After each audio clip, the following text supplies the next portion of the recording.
Welcome to the Nonprofit Digital Success Podcast. I'm your host, David, and today I have Jane Pfeiffer on the show. Allow me to introduce her. Jane is the founder and president of Fieldtrip, which is a branding, web, and advertising agency. She guides the Fieldtrip team to develop sound, strategic work with curiosity and significance. She is ferociously dedicated to ensuring everyone in and around the agency knows exactly where they're headed and how they're going to get there. Jane, thank you so much for being on the show today.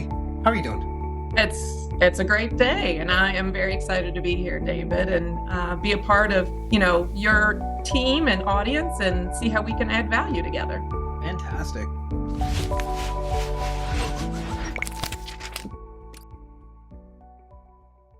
We were talking before the show a little bit, and you're talking about, like having space and whatnot, and, Star Wars is your favorite movie. Do you have any learnings that you bring from the Star Wars franchise into the work that you do? I would say the thing I draw on most often is the Yoda quote about there is no try, only do, or, exactly how that's phrased. But our businesses, and I'm sure you're much the same, is really about space. At Fieldtrip, our purpose is to close the gap or close the space between the people that, are in need, that many nonprofits support. They've had trauma. They're going through tough times in most, charitable sectors. And then there's the space between the people that can help them, who have the dollars, who have the time, who have the skills or the connections. And that gap, there's often, judgment or a lack of information and education. And so this Grand Canyon of space between those two creates a lot of friction for nonprofit leaders and marketers. How do we close that gap? And that's, where we're focused. That's what we, closing that gap is what we call as a mission multiplier. And, there's a couple things that, here's what we see, and here's the conditions that you have to address in order to bring those audiences closer together.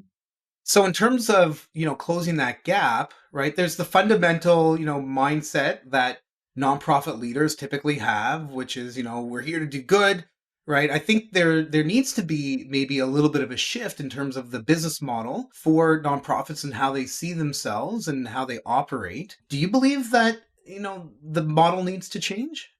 Absolutely. The first pillar and belief that we have is we have to think of marketing and shift it forward so that it is an investment approach and strategy and not an occasional operational expense that we get to do because we have a one-time grant or because it's our gala or because it's our, a nonprofit special day.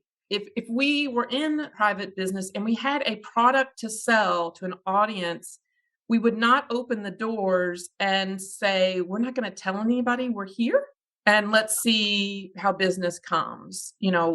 Advertising and marketing is a defined and continual line item for businesses. And so we have to think about how we think about marketing. And really, a lot of the problem is not inside the nonprofit, but in the external world because of traditionally how nonprofits have been evaluated based on low overhead, high dollars to the mission, that it sounds great on paper, but it isn't working, or we would have solved so many problems already. And so, yes, the world has to shift. And what has to start is with the nonprofit marketers and leaders being willing to change their perspective and thinking, and then being ready and informed to have that healthy debate and challenge those outside or even on their board that, no, this is something we have to show up and invest in every day.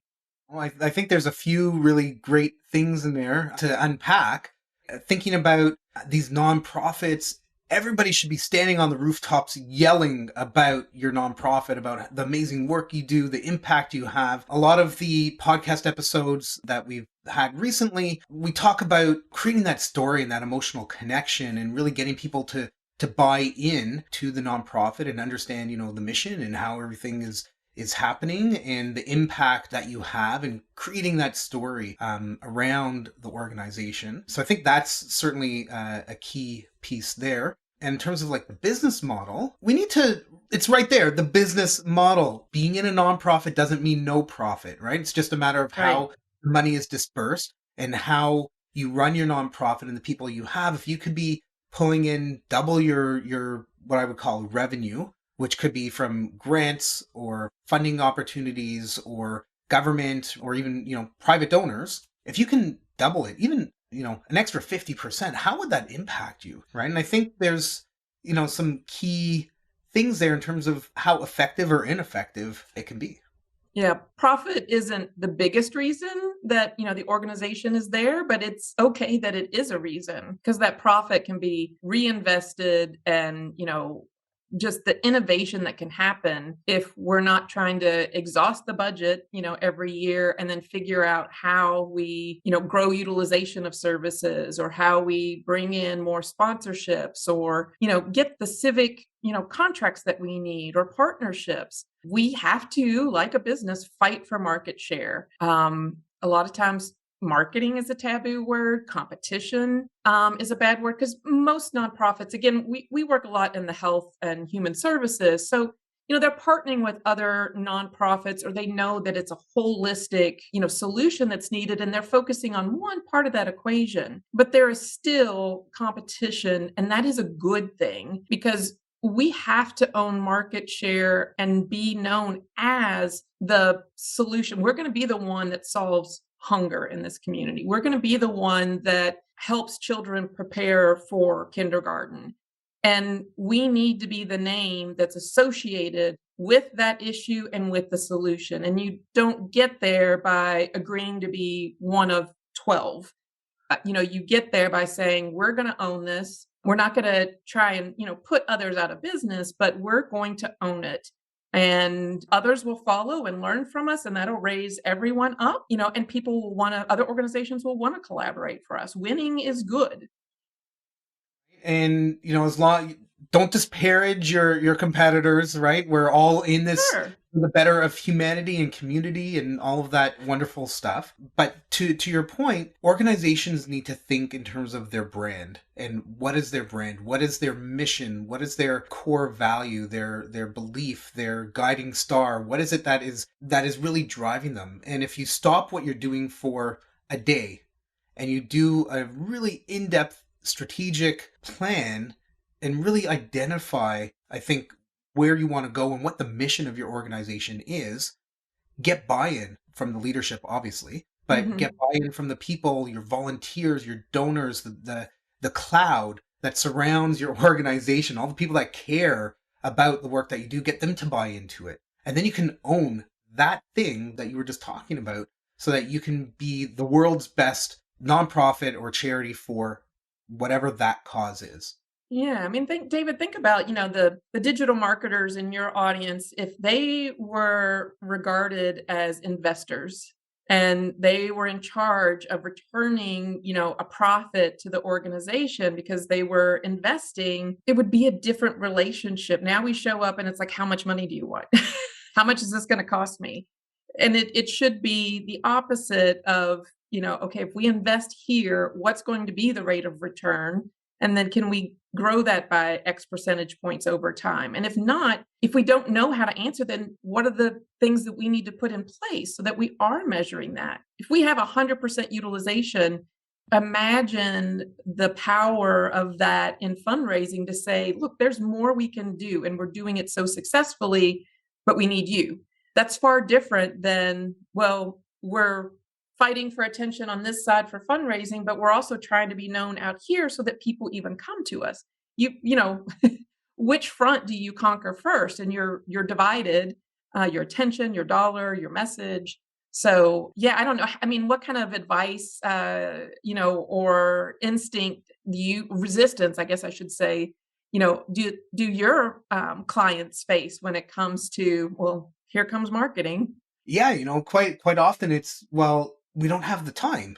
A lot of our clients from my agency, it really comes down to time and putting out fires, being reactive instead of proactive, being able to get ahead of the curve and take the time to really stop and think about what it is that would really benefit the organization. If you're doing some kind of marketing, figuring out what are those KPIs, how are you going to measure the efficacy of it? How are Mhm. you going to know, that what you've done was fruitful in one way, shape, or form? And not everything is going to have to come down to dollars and cents, right? There is something to be said for brand awareness and being out there in the community and letting people know who you are. Not everything needs to be about always asking for a donation, but we know money is very tight everywhere, certainly with like rates going up and housing and oil costs and like all that, like putting all that aside, right? A lot of people are struggling, and those that want to give really want to give and they care. So how is it that you can connect with them and bring them in? And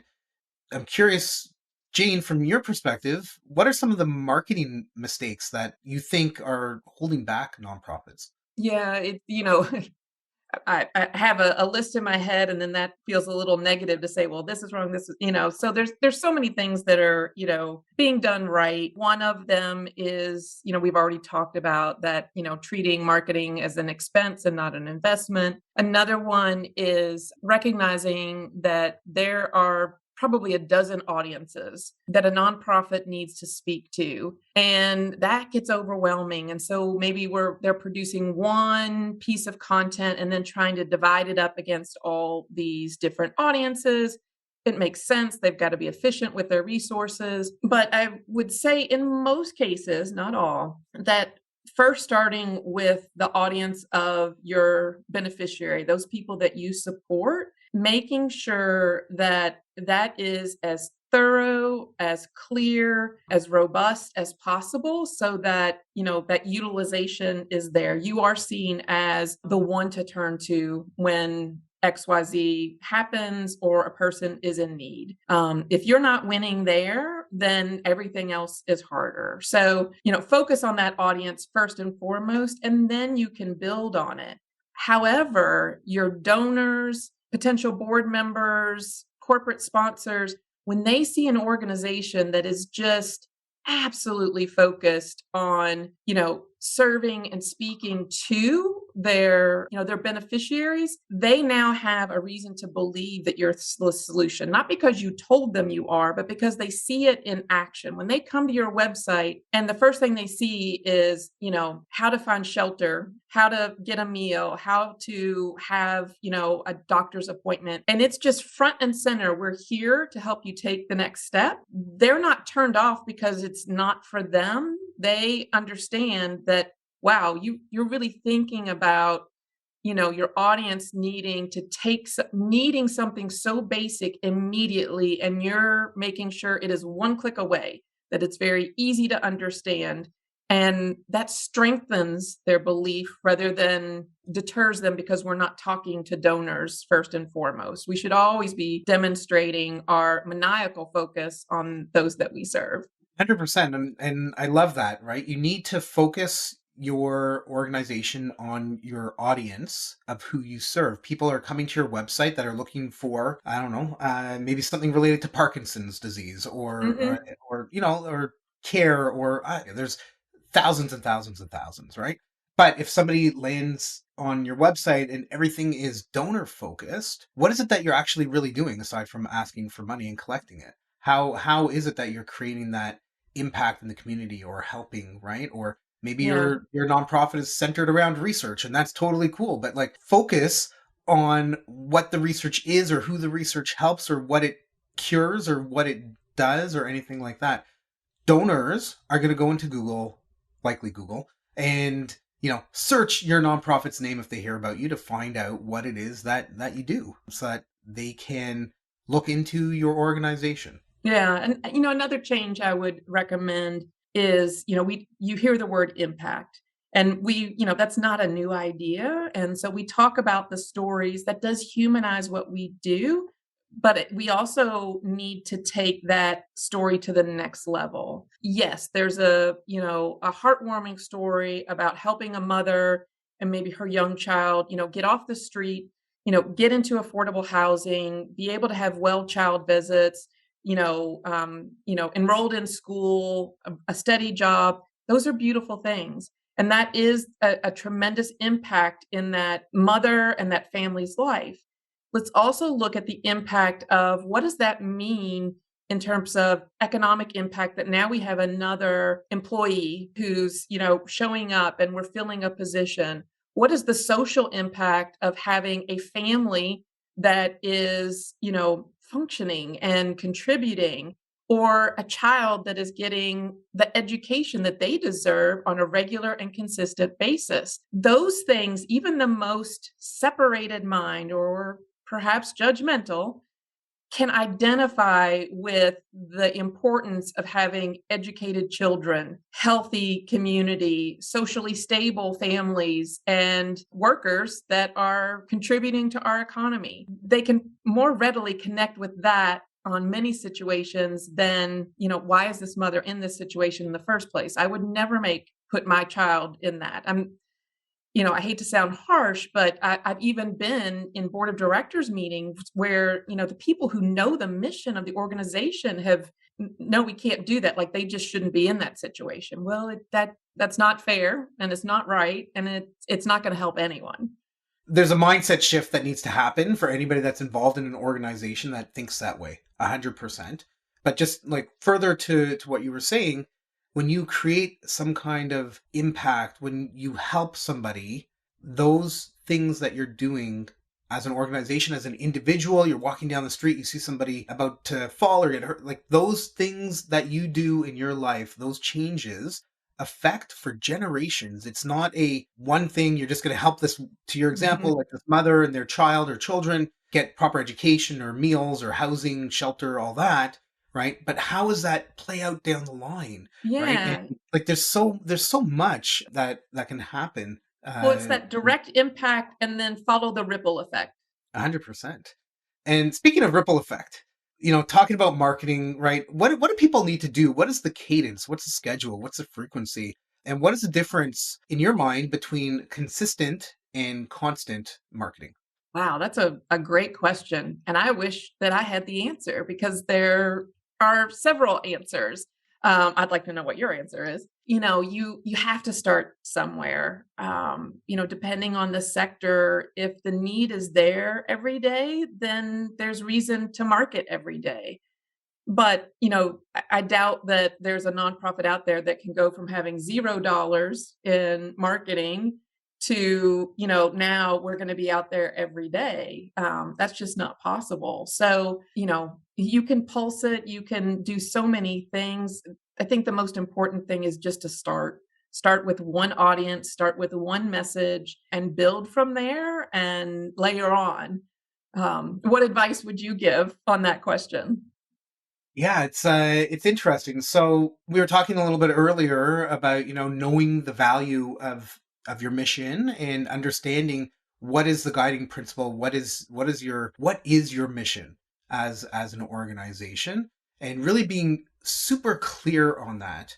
And then once you've got that clear idea, weaving that through all of the messaging that you're doing, being consistent with how you talk about your organization, the people that you help, the way that you do the things that you do is all about the consistency of it, right? And everybody in the organization really needs to buy into that, even if you're just two people, right? Two Mhm. volunteers Mhm. doing something, I don't know, in the rainforest, putting together some kind of baskets or something like that to help out like the population down there or something, right? The reason, the rationale, the purpose for the work that you're doing, that really needs to kind of come through everything, and then that really builds a compelling story to talk about, and you'll be able to create that emotional connection, which is going to help drive donations. But in terms of the cadence and what I would call like constant marketing, right? You need to be out there on the regular basis, pushing out your message, talking about the awesome work you're doing, or, you just got this donation and here's how the money was spent. People love hearing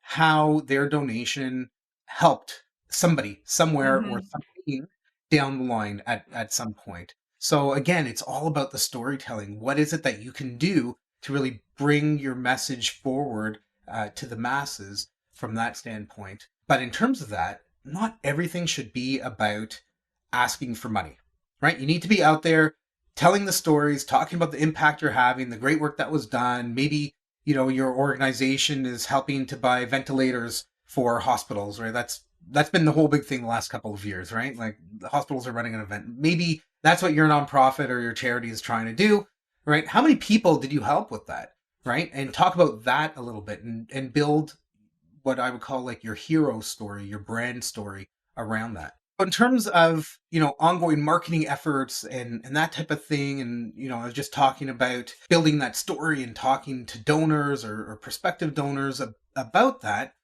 What does the donor journey mean to you? Yeah, so a donor journey has to be intentional. Donors are changing, nonprofits are struggling with how to adopt and adapt to a new generation of donors. And what we need to recognize is not the tactic that's working today, not the message that's working today, but what type of transformation do we have to offer? Again, go back to the beneficiaries. How is this organization transforming lives, transforming the world? And then how can you connect that transformation to the fact that you're making the world the potential donor lives in better? You have to connect it to them because they no longer want to donate out of guilt or obligation or just because that makes me a good member of the community. They want to see transformational change and they want to be changed. And so writing that check and then moving on to the next month or the next organization isn't going to do it. So how can you show and make them feel, more importantly, that they're better because of it? As you know, digital is not going anywhere, and there's so many options and tactics that you can try and things that sound like silver bullets and magic tricks, and most of them are all great, but you can't rely on a single revolutionary tactic or a single time of the year. It's got to be part of a really interconnected, strategic, ongoing plan for, especially for donors. Wouldn't it be amazing the insight that you can get if you asked all of your donors why did they donate to you? Yeah. And why not to those who had an opportunity and decided not to? I think, you know, I doubt many people ask that question, and there's so much to learn. We tend to sit around the board table and speak to the people who know us the best about what stands in our way when the people who have that answer aren't in that room. They're not around that table. They're out there. So go ask why somebody hasn't thought of donating to your, hunger charity or, school supplies or whatever that is. Why haven't? And see what can be learned from that. In terms of the donor journey, somebody, you working with one of your clients and somebody goes to their site and they donate $50, one-time donation for general purpose use or something like that. What do you see as the communication journey that they should go through? Yeah, so I would suggest obviously, recognizing that, especially if it's a first time donor, and making that as personal as possible. It's easy to set up that auto reply email, but how can that be super specific, super relevant, to just give them a good feeling and start that journey of, hey, I'm making a difference here. And here's what that difference looks like. And then at some point in time, obviously you want to continue to communicate, but you have to determine the parameters of when that's no longer going to generate another result. There have been organizations because of, a memorial or honorarium where I've made a gift and I look at the pieces of mail I am still getting 15 years later. They would have been better to never recognize the gift than to continue to, have this journey. And there's not been, a second gift. So let's think about what does that journey look like? And then when do we call it what it is? It was a one-time only donation and we thank them. And now we're going to, fish elsewhere. Think to put a lot of time and effort into major gifts or big donors, right? Or corporate partnerships or donations that come in sizable amounts, putting similar kind of effort and keep going over and over, sending out mailings, once or twice a year with a donation. All it is a donation ask. My family, we donate to a number of organizations and I don't hear anything from them until this Mm. like piece of mail shows up in my mailbox, like old school snail mail. Hey, make a donation. Here's what we did over the last year. And it's like, talk to me. Give me a Right, bit more information, right? right. And you can do it electronically, where the costs are fractional compared to mailing out. They have my email address. I made all the donations online. Yeah. Well, and even like, why is it in the charitable world, our vernacular is we're asking for a gift as opposed to selling, a vision. And, because then already you're starting kind of from a defensive position that I have to rationalize and convince somebody to do something they don't want to do, to give me something that I may or may not, they may think I don't deserve it. You're doing important work. So just even flipping how you approach that conversation, whether it's through, digital media, email, or, a conversation with a corporate sponsor, you're selling a vision. So that vision had better be bold, and you better be prepared to talk about how you're on the journey to solve that. And then, don't ask, sell it. It's easier to say than do, but going in thinking that you're asking for a gift is already you're carrying in some baggage that you don't need. It's tough enough. Absolutely. Absolutely. So to that point, what would be like the one piece of advice that you would tell people in our audience about? The one piece of advice is, sell the benefit of what you do, not the features of the work, but the benefit of the impact and the results. And really staying in that larger vision, that brand promise, that essence, the mission, leading with that rather than we prepare so many meals a day. It's just we tend to again justify rather than sell. So lead with the impact, lead with the mission, and lead with that big, bold, brave vision. That's amazing. Honestly, like if you're a business and you're listening to this, same goes for you, right? You want to sell Yeah, your benefit you're right. It's pervasive. We all features. tend to talk about what we do rather than the benefit of what we do. It's hard. It's hard to make that mental shift, right? Like Hmm. absolutely. I love talking with other agency owners who are in this space. There's so many of us out there, and we're all here to, help organizations kind of level up and improve and be able to connect with the people that they want to connect with at a higher level than they have in the past. And Jane, your passion like shines through. This was really great having you on the episode. I've got some interesting tidbits here as well that I can take back and chat with my clients. And I really hope the people that are listening to this can take what we've spoken about today and actually create some kind of change in their organization as well. I hope so as well. And, at any time, David, always willing to have a conversation, because the more good we put out there in advice, then, that helps everybody change and improve. 100%. So on that point, if anybody wanted to get in touch with you, or do you have any resources, like what do they need to do?